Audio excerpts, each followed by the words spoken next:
management. Nick, he's new, so do you have a mic over there? Yeah, but I can talk loud.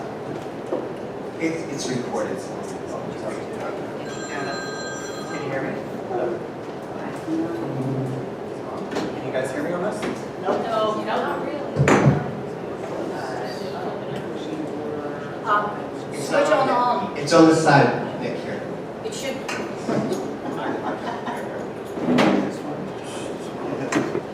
Here, we know there's some more. No, the other one is not on. The red light is on. Hello? Okay, perfect. Hi, my name is Nick Shaffrey. I am fairly recent to your community. I've been here for about 3 weeks now, but I'm having a lot of fun meeting everybody. I got to meet Ruth earlier today. I am currently your resident operations manager, and I'm also helping a lot with customer service. So if there's anything that you need to bring to my attention, anything that you feel like we might be falling short on, please feel free to reach out to me. Anybody who doesn't have my email this evening, please, I'll stick around afterwards. I'll be happy to provide it to anybody. Or you can always give me a call in my office, and I'd be happy to help you out.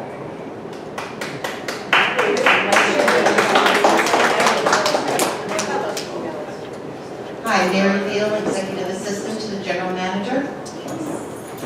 John Hay, Legal Counsel. Dorothy Wozniak, General Manager. Rich Del Fuente, Director at Large. Go ahead, Justin. Justin Mack, Director at Large. Sonina Kugler, Tower 2. Wade Wesson, President, Calgary. Michael Critto, Director. Richard Miller, Director, Tower 1.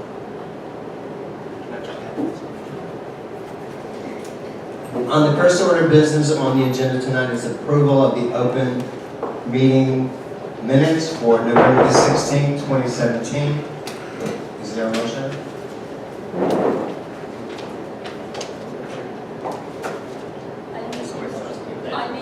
I make a motion to approve the minutes of November 16th.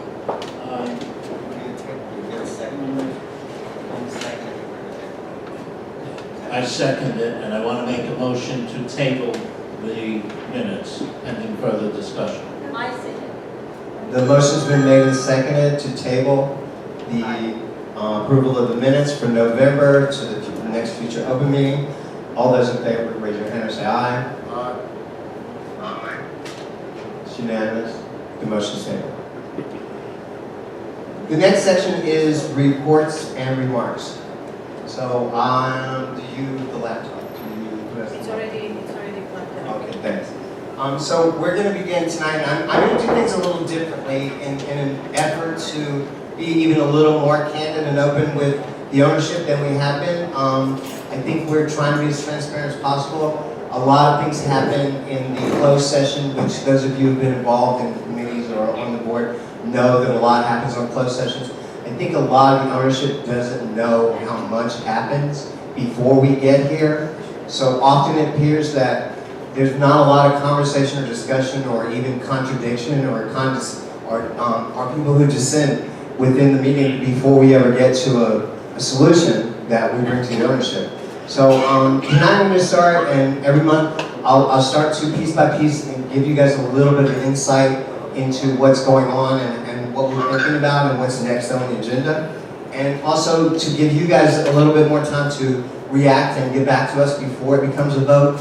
And so at least you'll feel like you have a little bit more input into how we're going through the process. So Nick, if you want to go to the first slide for me.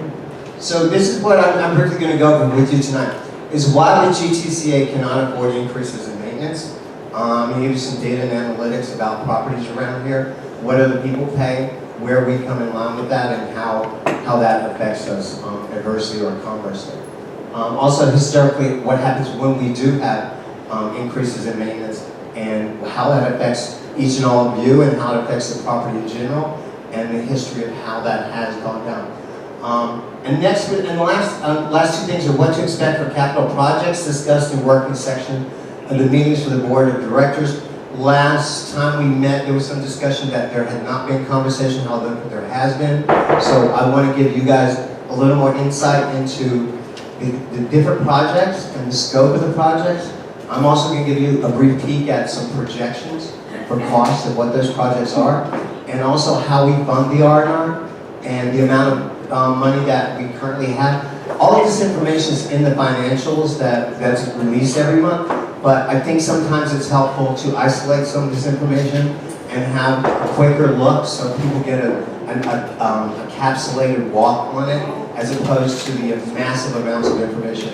Because you all have access through the Condo Cafe to see every check that's written and approved by the Galaxy and paid out every month. I don't know how many people go through that, but it is available. It is out there, and so I just wanted to do a quick walkthrough on this and where the current board sees where our R&R funding and the projects that we've identified for the next coming year.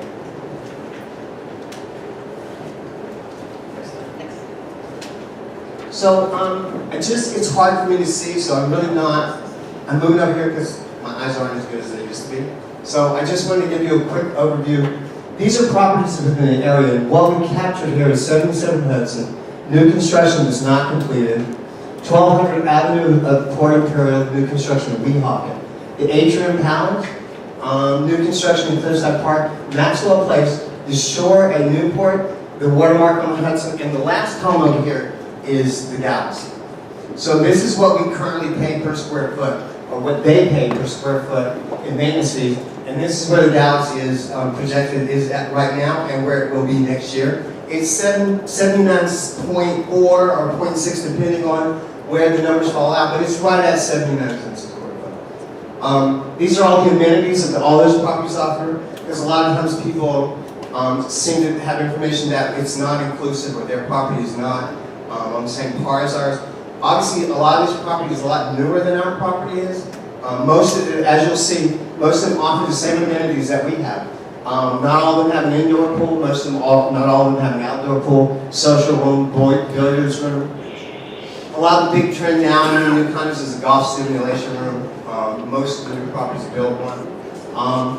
There's meeting conference rooms, there's a theater, some have, some don't, children's playroom, health club, men's, women's, steam room and saunas, a massage room, valet service, concierge service, a doorman, central air chiller and boiler. That reduces some of your overall energy costs. And the heat, hot water, natural gas included.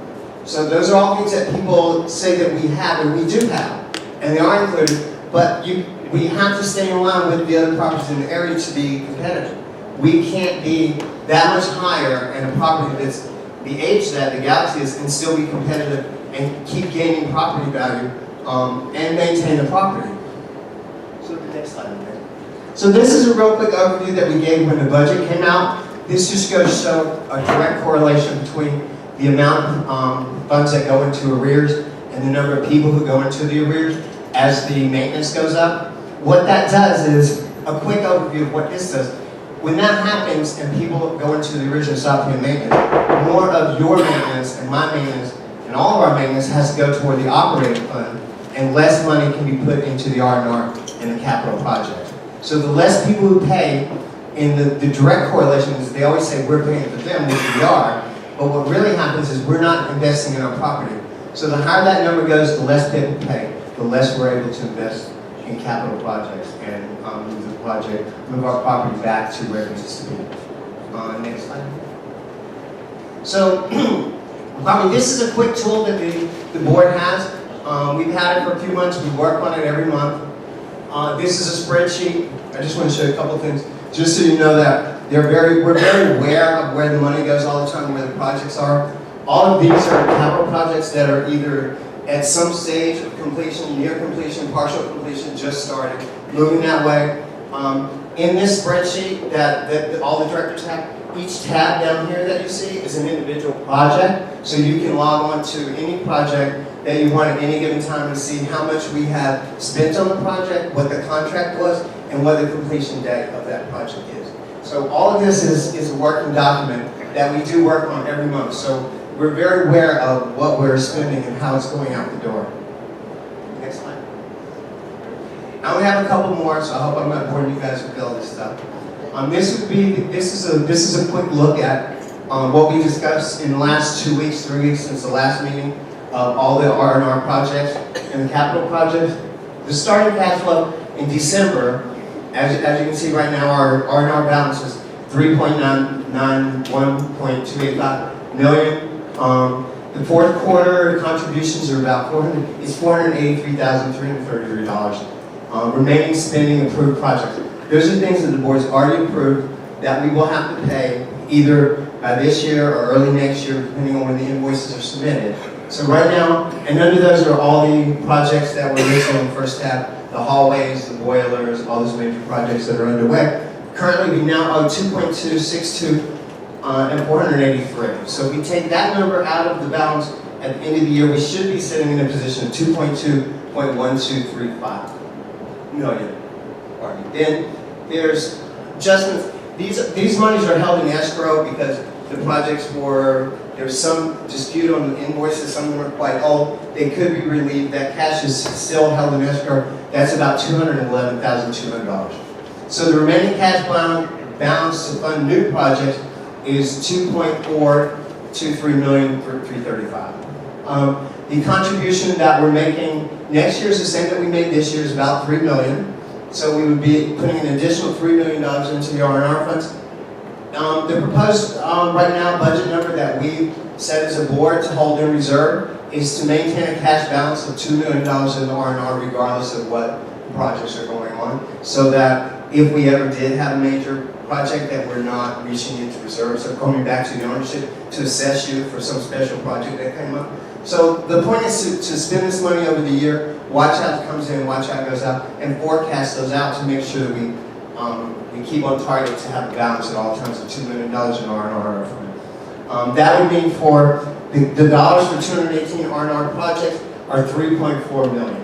So the next slide, I'll show you real quick, is where these are all the projects that the board discussed since our last budget meeting, and we had a projected R&R budget, the capital budget is about where we come to right now. This is for 1 year. So let me just walk you through. These are structural issues. These are things that the board are, and through engineers' reports, through studies that have been done. These didn't come up in the last few months. They've been built over projects that have been done in the previous boards and boards before that weren't done, that studies were done and monies were allocated. These are all projected numbers.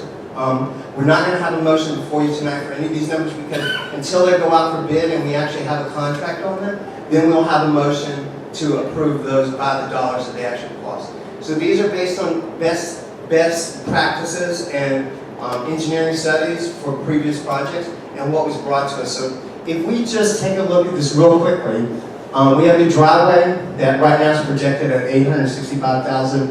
There's new transformers and replacement transformers that we need that are about $80,000. The sewer lift stations that we're operating on one, we have 2 more. We need at least 1 back up and running.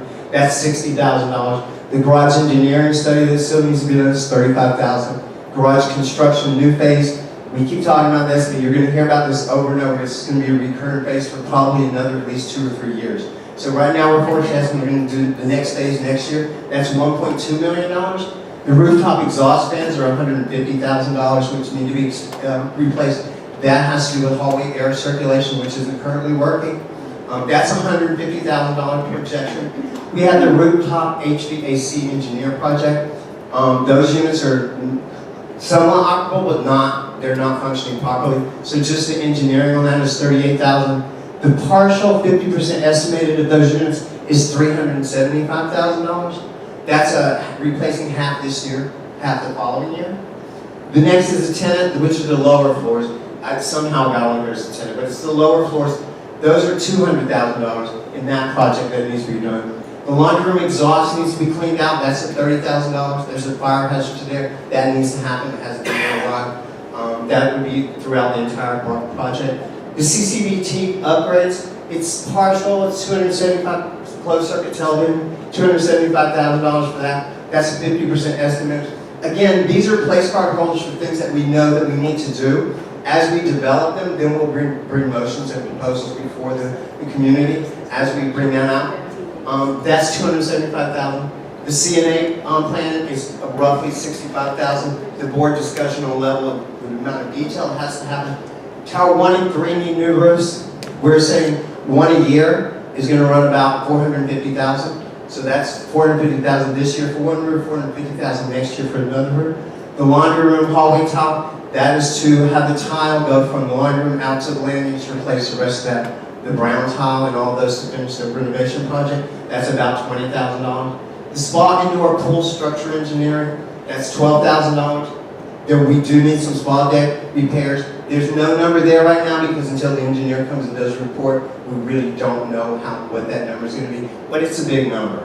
The oil tank demolition, that has to happen. That's an EPA issue. We have to have those demolished and removed. They're no longer in use. So that has to happen this year. That's $100,000. The women's locker room is still in there. We're working on that's back on the forefront to move that project forward. We're estimating that right now at about $200,000. The garbage containers is about $17,000. The mall planters in the front and help redoing the whole look of our entire property and the entrance into the facade. That's about $200,000. The LED lighting project, which we began and we will continue to do, there's an energy savings forecast on that, but just our outlay on cost right now is about $46,466. That would take your total projects right now at $4,418,466. Obviously, you can see there's a discrepancy between that number of about $1 million of what we're taking in the next year. I think this is extremely aggressive. We also have to realize the bandwidth and the personnel we have to get this done in a year. I don't think this is going to happen in a year. These are critical projects that have all been identified by the board that need to get addressed and have to be budgeted. That would go back to the beginning of the conversation where I said we have to be very careful about how we plan this out and forecast it, because the answer is not collecting it more money and making everybody's maintenance up to get this done next year. It's not beneficial. It's not the way that that it would be the best for us as a community. And again, this is my statement. That part is my statement. These board items were all identified through 3 meetings, very long meetings, some back and forth about these are all critical projects which have been identified as necessary and that have to happen in the galaxy in a very short future. So I hope I haven't bored you guys too much, but I just want to give you a little more insight into the things that we talk about and the time that we spend that we're not sitting here and the hours that we all spend every week going over this time and time again to come to an answer. But in the long answer, I just gave you the long answer. The short answer is there's still a lot of work to do. We're making progress. Some of you see. A lot of this you won't see, but it has to happen. Yes? May I ask John Haig a question? Yeah.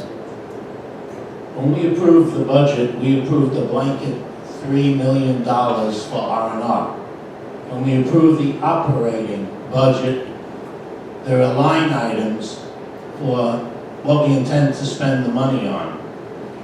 Shouldn't homeowners know exactly how their money is going to be spent, the money we're collecting from everybody? Is a general list like this okay, or do we have to earmark it in the budget to specific projects? Your bylaws call for a budget, so that would imply that specific items are going to be identified in that budget. Obviously, the final numbers can't be reached until such time as there's bidding and contracts, but I would say you need to identify in the budget, or that's the proper way to go about doing it. Okay, so I'll think about what you said, but I just wanted to raise the question. Sure. So the next item on the agenda is the treasurer controller.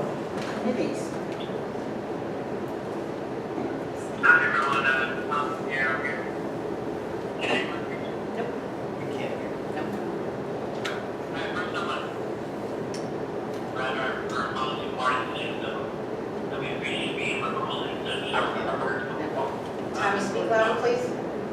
Okay. I'll be presenting the controller's report this evening.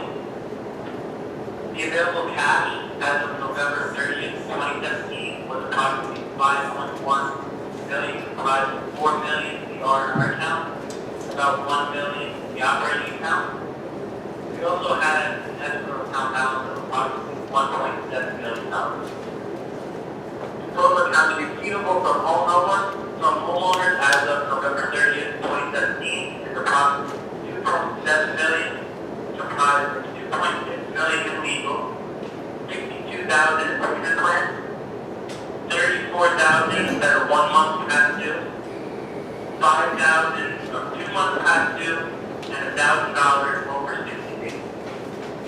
past month are approximately $366,000 payments made through Congo Cafe, which is our online payment portal.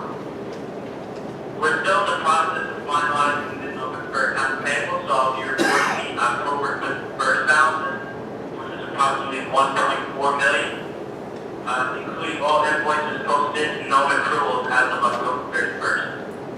The R&R invoices are for approximately $283,000 in this amount, and the breakdown of the total accounts payable consists of $1.3 million in invoices, 0 to 30 days old, $54,000 in invoices, 31 to 60 days old, $10,000 in invoices that are 61 to 90 days old, and approximately $39,000 in invoices over 90 days old. As of November 30th, there were 624 owner occupants and 451 absentee owners.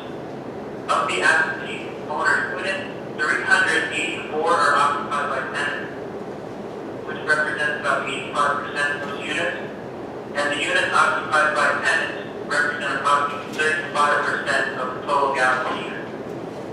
Our November financial package will be available on Congo Cafe next week. This concludes the financial report, unless there are any questions. Are there any questions?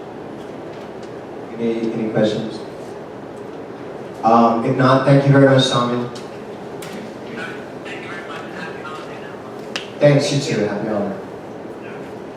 Next on the agenda is the management report. Good evening, Mr. President, directors of the board and Galaxy community. It is my pleasure to provide the management report for the month of December. And I'm going to try to be as brief as I can. Climate and weather disaster can impact each and every one of us. Last weekend we had our first snow event, followed by another earlier this morning. I would like to start by taking this opportunity to thank the housekeeping department and maintenance for their hard work and the excellent job that they've done. Secondly, I would like to welcome some new employees officially. You can skip that one. Nick actually already had a chance to introduce himself. He's currently, he's an FSR employee, and currently his job title is Resident Operations Manager. Nick has over 15 years of hospitality and management experience. He's worked at major resorts, properties, and hotels, such as the Hilton Short Hills and both New Jersey and Florida.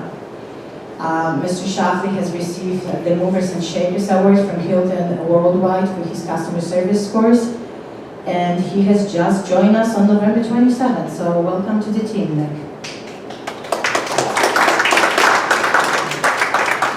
The next employee that I officially would like to welcome to the team is Danya Green, and we all recognize this beautiful smile. Danya has been hired as a risk management administrator. She's a Keene University graduate with bachelor's degree in communication and media, and we are very happy to have her. She's a very important team player, and she is helping us and over all insurance-related issues, all the claims, workers' compensation. She's been very busy the past few weeks. So welcome to the team.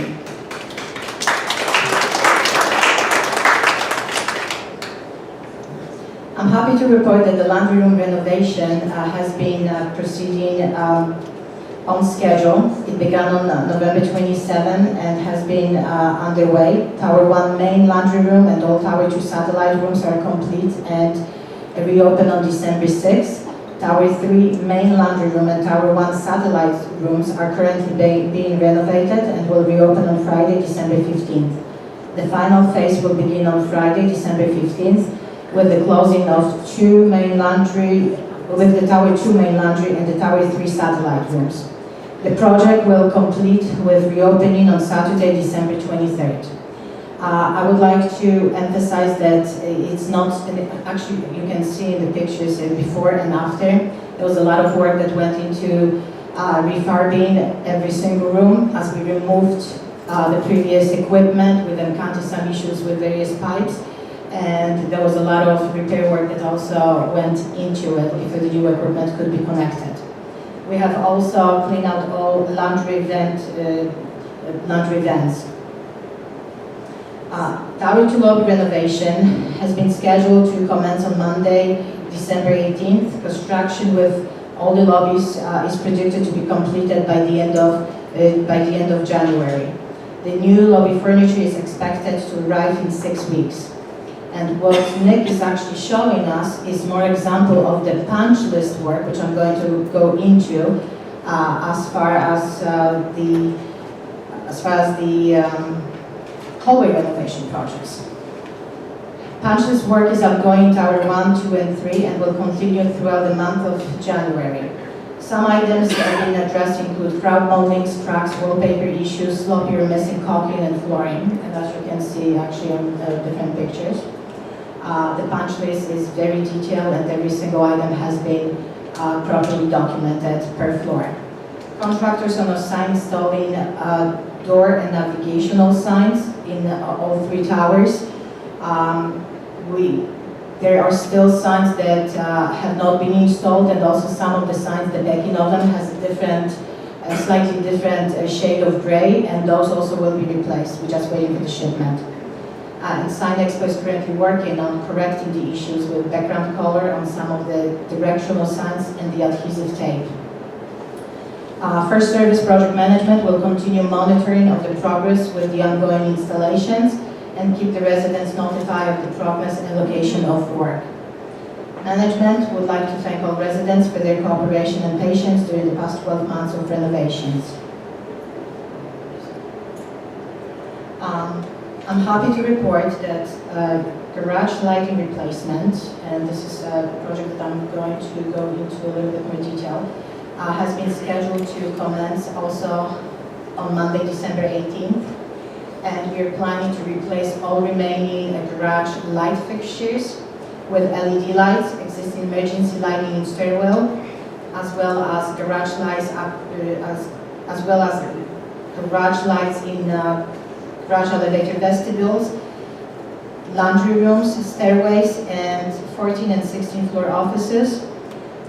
The compactor rooms will receive not just LED lights but also motion sensors, which will allow us to save about 90% of the cost of energy. The project is expected to conclude by the end of January. And Nick, we should have some slides about the LEDs. Not No? yet. I'm sorry. I'm going to actually include presentation about LEDs because it's very interesting. It shows different graphs on how and how much we're going to save the money. Just by replacing the existing lights with LEDs will save approximately 35 to 40% on that. And we're also going to save a lot of money on labor because, as we all know, LED light lasts about 5 years as opposed to any other type of lighting.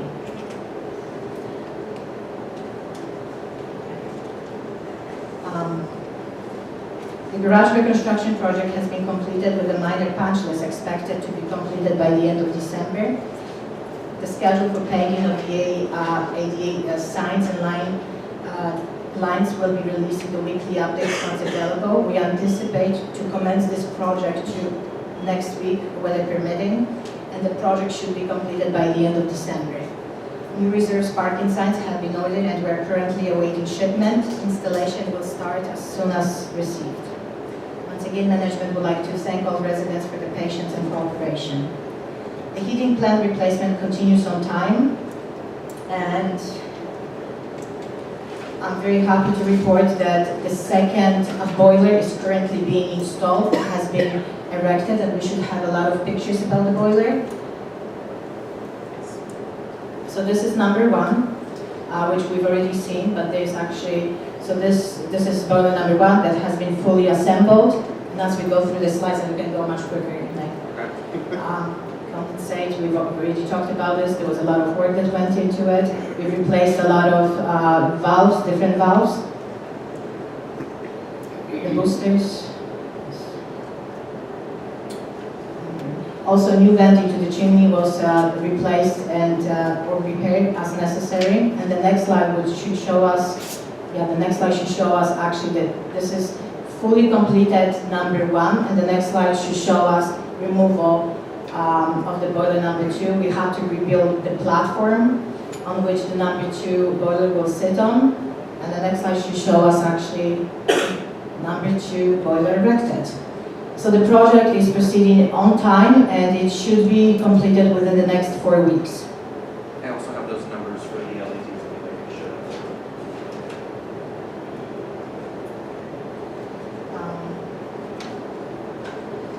The store, okay, so we actually do have some cost savings for different type of lighting that we put in. I'm going to include that information in the weekly updates and attached to my report because I found that very interesting, and you will be able to see how much money we actually predicted to save by commencing that project.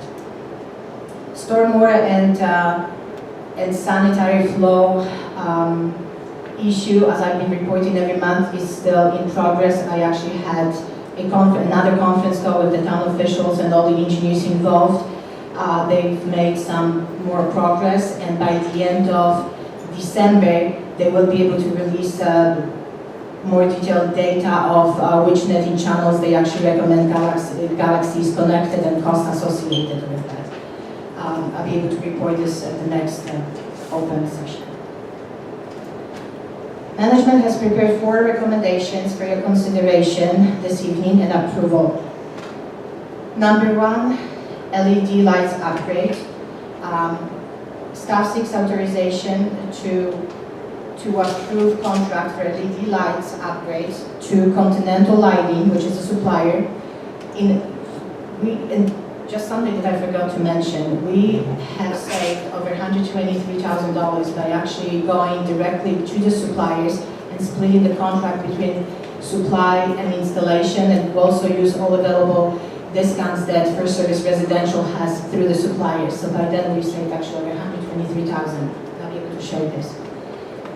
So they ask staff to approve the contract to Continental Lighting, which is supplier, for $33,056.70, and DVM Industries, the installer, for $24,748.73, with a total of the project of $57,805.43 for the equipment and installation of the following: all remaining garage lights, 14th and 15th floor office lights, laundry room lights, stairways lights, compact room lights, and motion sensors. We went out to bid, and like I said, Continental Lighting quoted the equipment at $33,056.70. DMV Industries provided proposal for installations for $24,748.73. CNG Electrical quoted us for equipment and installation at $188,680. And Innovative Energy Strategies has quoted us for equipment and installation at $191,340. So you can see that the saving is it's very substantial. The next recommendation is a cloud-based phone system, and I've talked about it at the last open session, and the vote was to approve actually transferring of the existing antiquated equipment to a cloud-based system. We went out to the industry, we received all the bids. We carefully evaluated the existing conditions, and staff would like to seek authorization to award contract for cloud-based system to Interglobe Communication. And we should actually have this, we do have this in the slides. I would like to show this. Yes, the previous one. So as you can see, the cost to purchase the equipment, all necessary equipment outright, is $23,476.47. And what it means, currently we have the actual full equipment, but we also have the telephone closet with all the wires and equipment that it's antiquated. And the last time when the system went down, we couldn't obtain the parts, and we had to go to some church in Ohio, and it took a really long time, up to a week. This system will eliminate the actual telephone closet. So the equipment that we purchased are the actual phones, that are a lot more modern. As per that contract agreement, if we were to purchase the equipment outright, we are not going to pay for any service up until year number 2. Any service-related issues are covered in that price, and as of year 2, the cost per month for service is $264.70. What does that mean? Currently, we're paying 3 different vendors actually for the phone systems. ACC Business, $21,000, XO Communications, and JMR Communications. So the cost of all of that comes up to over $30,000 a year. So as you can see, we're definitely going to be able to eliminate the annual ongoing cost of $30,107 with the one-time investment of $23,000, and from that point on, we're only going to be paying about $3,000 for service annually. Again, we went out and received different bids. Interglobe Communication was provided us with the best options, the best equipment, and as far as service, and they do not include hourly charge for any other technical customer service issues. We also obtained quote from Plant Technology Services that was $27,000, and Jetcom Communication, which came out to, which was actually a little bit lower. It was $20,976, but unfortunately they didn't include the customer service or any technical billing in that contract. That charge was extremely high, very high, which means that it actually exceeded the initial investment.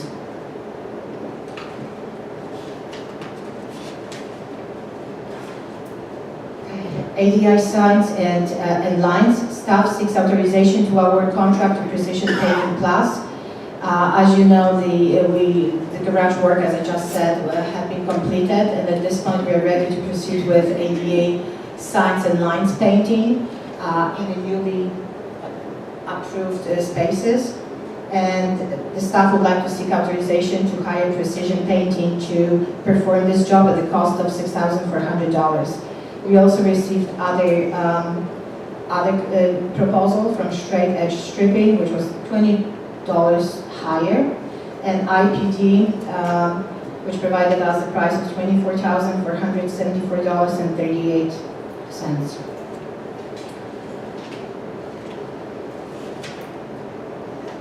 The final recommendation that the management would like to provide and seeks authorization is to approve the extension of the First Service Residential Management Contract to December 31st, 2019 with no fee increase as per the 8th Amendment to the original management contract dated February 19, 2008 and the 7th Addendum dated October 1st, 2013. Terms of the contract, duration 2 years. The direct management fee is payable to the agent shall be calculated on the first day of each month and based on the following formula. Site staff base salary at 1.452 minus retained managerial personnel base at 1.2. Site staff includes managers' employees, which are general manager, customer service manager, executive assistant to the general manager, administrative assistant, resident operations manager, and receptionist. Retained managerial personnel includes facilities manager, building maintenance manager, in-unit service coordinators, 2 positions, and risk management administrator. The cost of the contract changes as per the number of employees. Obviously, if we have a vacant position for some time, the First Service does not bill Galaxy for that position until it's occupied. We originally asked also to seek authorization to award a snow removal contract, but in light of some difficulties with insurance requirements, we are not ready to provide that recommendation at this point, and therefore we would like to ask to table that motion. On behalf of First Service Residential, management and staff, I would like to wish all residents a very happy holiday season. Thank you. This concludes my report. Thank you, Lori. Yes. Dorothy, very good report and great research and good work on the research on all these projects. I know there's great detail that went into it. However, now I have couple of my little detail questions that just came to mind. On the LED lighting, is the lighting level going to be equivalent to what we have or greater? I think you mentioned laundry rooms, garage. Will the level be the same? Because we just replaced 2 floors in the garage. Right, so in the garage, we are going to install the same type of lights as installed on 2 other floors. So it'll be the same color light? It's the same color, Same it's the same lights. equipment, yes. So it's the same light that we have? Correct, and as far as any other light equipment, and it will be obviously much superior quality with LED graded. It's going to be installed. Also, currently you do not have motion sensors in your compactor rooms, therefore, a lot of money is wasted. And by installing them, you're going to be able to save about 90% on energy costs.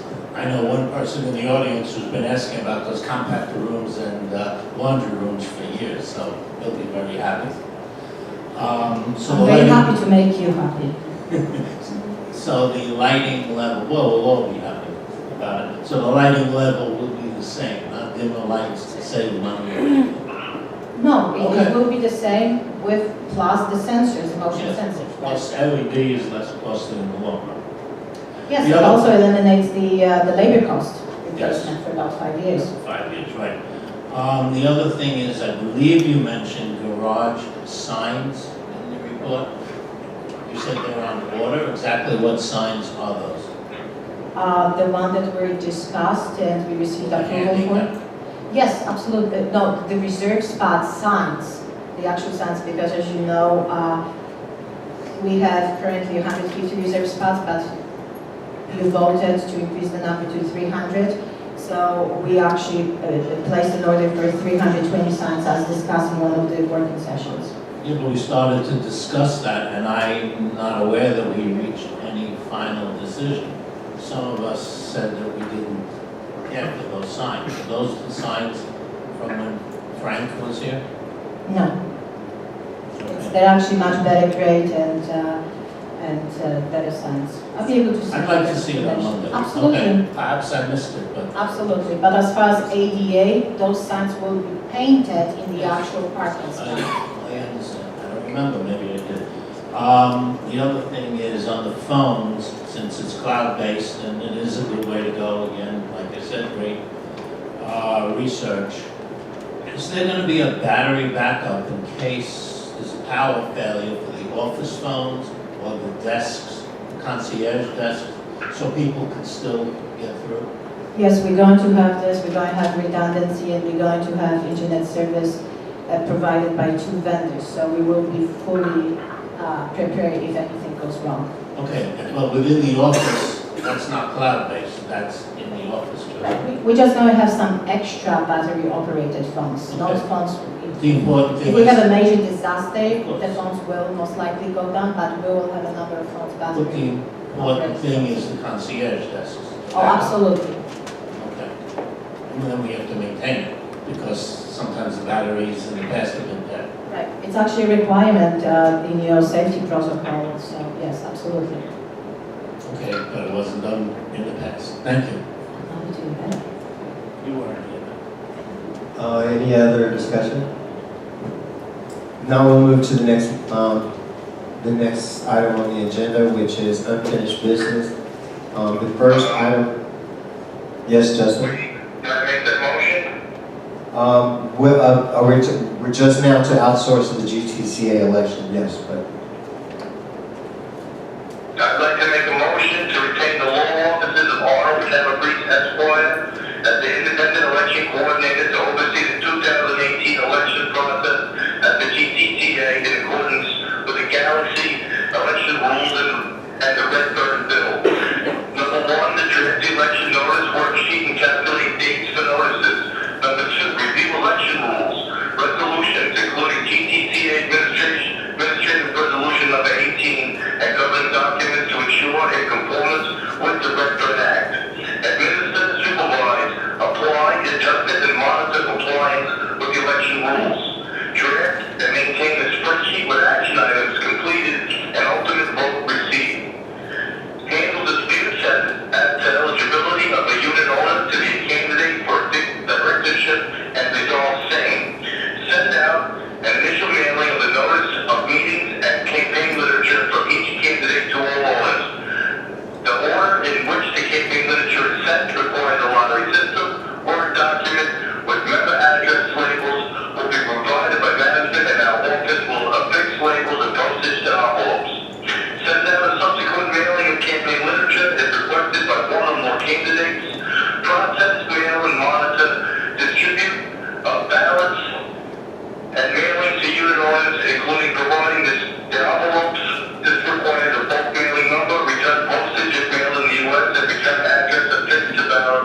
to preside over any required runoff election, which includes one additional mailing on behalf of any candidates requested the mailing. Count the votes and certify final election results.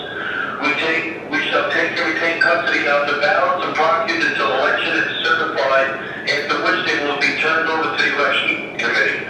Provide for dispute resolution in connection with any grievances or complaints related to the election subject to the rules.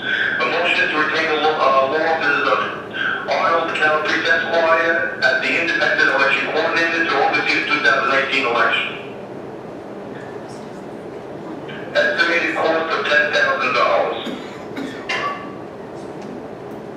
The motion's been made. The motion's been made and seconded. Is there any discussion? I would like to make the motion to table this. The motion's been made to table. Is there a second? I second. Can I just say something? We do have to get on with the election, however, no fault of management, Dorothy. We were just given this information, and I request to have a few days to research each of these companies. We may just very well end up with the same company, but it's my fiduciary responsibility to research these companies, especially for a job as important as the Galaxy elections. We've had too many disappointments before, and I want to make sure with the election coordinator, and I'd like to make sure to the best of my ability that we're choosing the right company. It will not hurt the rest of the process. We have discussed that already, and you'll be hearing afterwards about some new rules this year about the elections. Yes, I actually second what Richard said, and I would like to have time to go through this company, basically different attorneys, and see which one is the best and to make the right choice. Justin, did you have something? I have something to say. I had researched on the internet this law firm to see if there's any negative reviews. I did not find any negative reviews on the internet for Arnold Calabrese Esquire as an attorney. Knowing that this election dates are coming up very fast, I believe that we need to go forward and become very well recommended through management. Our attorney has said that they're very, he does not believe that we would have a problem using this attorney. I believe we need to move forward in this very delicate timetable of elections. Yes. Okay. I hear what Justin is saying, but the rules do anticipate that we must make a decision by December 22nd. I don't want to put it off just because we have some time, but it is built into the process. So we owe it to ourselves a fiduciary responsibility before we make this big step. Did you have anything, Wayne? No. I looked at the Okay. dates, and this is something that we have to act upon pretty quickly, so I'm in favor of putting it forward. Okay, so the motion was made to table and seconded. Those in favor of tabling? Those opposed to tabling? The motion is still on the table. We'll take a vote. Those in favor of moving forward with the motion, raise your hand and say aye. Justin? Aye. Those opposed? Abstention?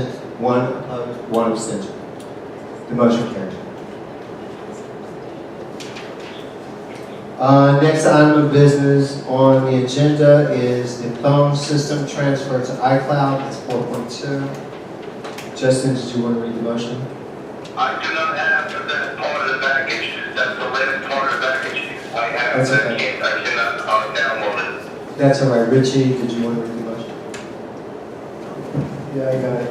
Phone system transfer to the cloud-based phone system.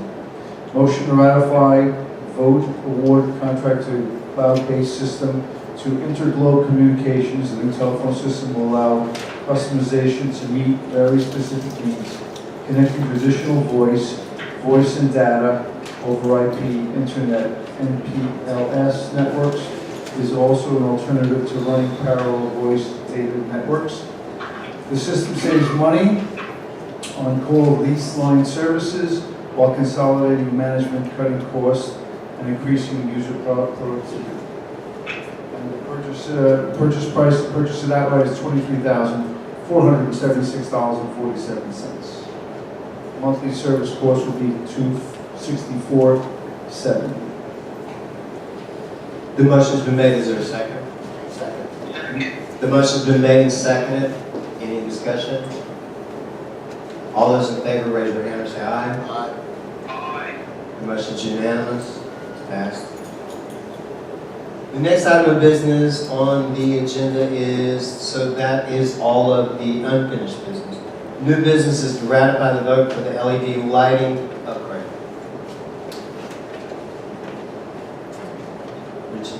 Or just Ratify vote LED lighting upgrade, LED upgrade. Motion to ratify the vote to approve contract for LED lights upgrading to Continental Lighting Supplier for $33,056.70 and DVM Industries, the installer, for $24,748.73 for the total cost of $57,805.42 for the equipment and installation of the following: garage lights, 14th and 17th floors, office lights, laundry room lights, stairway lights, compact room lights. the motion's been made. The motion's been made and seconded. Is there any discussion? I'd just like to make a quick point. This is just slightly $3,000 or $4,000 more than we paid for the 2 floors of the current LED lighting in the garage. So I'd like to personally thank management for the due diligence and the hard work that was put into this, because the amount of lighting and the return on this investment far outweighs our initial LED lighting, and the return to the community over time will be very significant over the years to come. So thank you. I do agree, it is excellent value for us, but there is one difference because you said it's what we paid for 2 floors. The 2 floors had new wiring also, so that labor and wiring added to that. So that's why that drove up that cost. Okay, any other discussion? All those in favor, raise your hand, say aye. This is to ratify the vote. Opposed, there's no, it's unanimous. The motion carries. The next item of new business is to ratify the vote for the Parents Committee funds for Pictures with Santa. Do it again? Could you? Ratify the vote. I know. Got it. Hi, Joe. Joe. Joe Purcell's not joining us by phone. So you can say your name, I have the microphone. Joe Purcell. Ratify vote, Parents Committee Fund for Pictures with Santa. Motion to approve ratified vote for $500 to the Parents Committee for Pictures with Santa. The motion's been made. Is there a second? Second. Motion's been made and seconded. Is there any discussion? This is to ratify the vote. All those in favor say aye. Raise your hand. Aye. Opposed? Abstentions? One opposed, 1 abstention. You got that? Zoe, you abstained, yes? Or did you oppose? No, opposed. Kohler abstained. The next item of business, for new business is, we're going to just remove that from the agenda, 5.3. We don't even need to table it. No motion has been made. It's not ready prepared, so no motion is made, so we don't need to table it. We're just going to remove it from the agenda until we make the motion. The next item. No, we're not doing that. Management isn't prepared for that right now, Justin. There were some other complications that they need to get into place before they award a contract on that. We are obviously still doing snow removal. That's not stopping. It's just awarding a contract. We need some details worked out. So it will remain in place as is. The next item is 5.4, which is the ADA sign painting and line striping in the garage. ADA sign painting and line striping, ADA signs and line striping, handicap striping contract recommendation. Motion to award a contract to Precision Painting Plus services for the handicap striping project in the amount of $6,400. The motion's been made and seconded. Is there any discussion? There seems to be no discussion. All those in favor, raise your hand and say aye. Joe? Opposed? It's unanimous. The motion carried. The next item on the agenda for new business is item 5.5, which is First Service Residential Contract Extension in the length of 2 years duration. 5.5, First Service Residential Contract Extension. Motion to approve the extension of First Service Residential Management Contract Extension to December 31st, 2019, with no fee increase as per the 8th Amendment to the original management contract agreement dated February 19, 2008, and 7th Addendum dated October 1st, 2013. Term of the contract duration 2 years, agreement to be extended until December 31st, 2019. Hold on. Okay, wait, The director management fee payable to agents shall be calculated on the first day of each month and be based on the following formula. The direct management fee, site staff base salary times 1.452, retained by managerial personal base salary at 1.2. Now the motion has been made. Is there a second? The motion's been made and seconded. Is there any discussion?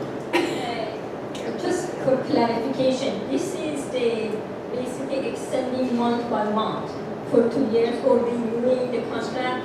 2 year renewal. But the contract, from what I remember, had a lot of contradiction. We should go, and we were supposed to go through it and basically revise it. So we never had this discussion before in the working session. So I think that if you want to renew the contract, you should go through the contract and get rid of those contradictions. Any other discussion? There are contradictions in the contract because we had that before. That's why we were extending it.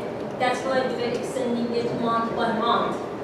You should look at the contract. Have you read the contract? Again, what contradictions? Well, I can't remember. From the You top of can't my remember mind. them, and I can't discuss them. But the contract is not 1 or 2 pages. It's quite big, and we really need to go through it. And Are you aware of any, John, that any contradiction ever brought to your attention for discussion? No, I haven't looked at that. I haven't looked at it since 2013 when we did the amendment. So there's nothing new as far as I'm aware of. Okay, so any other discussion? There's no other discussion. The motion's been made and seconded. All those in favor, raise your hand or say aye. Aye. Opposed? Abstentions? 1 abstention. The motion carries. The next item is 5.6, which is 2018 election rules. Richie, you want to read the I motion? don't have it. I only have one line. Justin read the whole thing already, right? Justin read, yeah.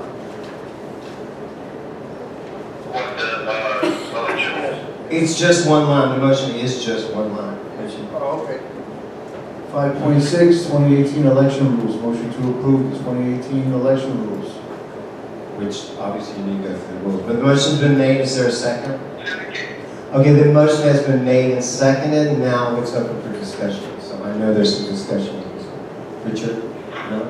Well, I think that we're talking about the election rules, and I think that somebody should explain to the homeowners the changes for this year, whether it's you or maybe John Haig can do it because he's legal counsel. He would be most familiar with it. And then I have some other comments. Would you want to make your other comments? Because I'll let John do a recap. It's basically a lot of the rules were mandated change by the Radburn ruling that was signed into law by Chris Christie. So But luckily for the Galaxy, most of our rules were remained intact and were in compliance. But there were some changes that were mandated by the law that had to be made to the election rules to be in compliance. If you want to go ahead. I'll just say a few things. We just got these election rules, when did we get it? Last night or today?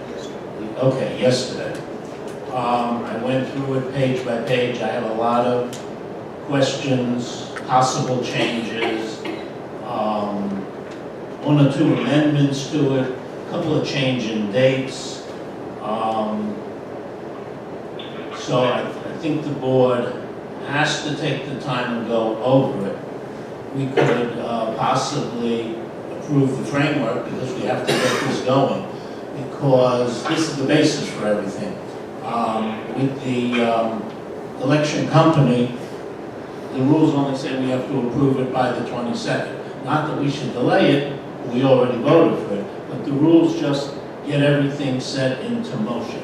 So I suggest, if you want me to make it now, I suggest that the I'm board sorry, sit to make down. an amendment Yeah, to the motion. I want to let me make an amendment to the motion that we approve the general framework of the election rules 2018 to let us proceed with the provision that the board sits down before, and I hope well before, December 30th to discuss it, because I think to the end of the year, we only have 2 weeks.